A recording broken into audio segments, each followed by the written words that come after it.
முன்னாடியே நிறைய பேட்டி சொல்லி பண்ணுவாங்க, அந்த காமிக் புக்ஸ்னா எனக்கு சின்ன வயசு வந்து அது எவ்வளவு விருப்பம் அப்படின்னு சொல்லி. ஸோ அதுக்கு முதல்ல இந்த இனிஷியேட்டிவ் எடுத்தவங்க வந்து கிராஃபிக் நாவல்ங்கிறது இங்கிலீஷ்ல புதுசு இல்லை, நிறைய பார்த்துருக்கோம். பட் தமிழுக்கு அது திருப்பி இந்த இவ்வளவு ஒரு குவாலிட்டியா கொடுக்கணும் அப்படின்னு நினைக்கிறது வந்து எனக்கு தெரிஞ்சது ஃபர்ஸ்ட் டைம் நினைக்கிறேன் இவ்வளவு குவாலிட்டியில ஒரு புக்கை பார்க்கறது. ஸோ இது கண்ணு ஆகணும்.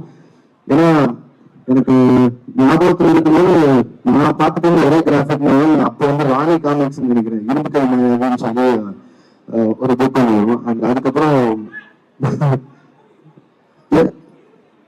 புக் அது காமிக் புக் அது கொஞ்சம் லேட்டா சொல்றேன் போது இந்த வேலைக்கு வந்து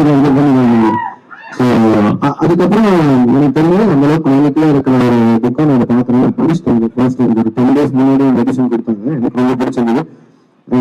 அந்த காமிக் புக்கோட இன்ஸ்பிரேஷன் ஃபிலிம்ஸ் கூட நான் சொல்லுவேன். ஏன்னா நீங்க ஃபிலிம் பண்ணும்போது ப்ரீ ப்ரொடக்ஷன்ல ஷூட் போறதுக்கு முன்னாடி முக்கியமா பண்றது ஷார்ட் டிவிஷன். அந்த ஸ்டோரி போர்ட் பண்றதுக்கெல்லாம் வந்து ஆல்மோஸ்ட் அது ஒரு காமிக் கைண்ட் ஆஃப் ஒரு விஷயம் தான். ஸோ அதுக்கெல்லாம் இது பயங்கரமா ஹெல்ப் பண்ணுது. ஸோ அந்த வகையில அவர் இது மட்டும் இல்லை, இந்த இப்போ கடைசியாக ரிலீஸ் பண்ண ஒரு புக்கை வந்து கிட்டத்தட்ட அதே மாதிரி பண்றதெல்லாம் இருக்காங்க. ஸோ அந்த மாதிரி நிறைய முயற்சி பண்ணாங்க. ஸோ அதுக்கு எல்லாத்துக்குமே ஒரு வாழ்த்துக்கள்.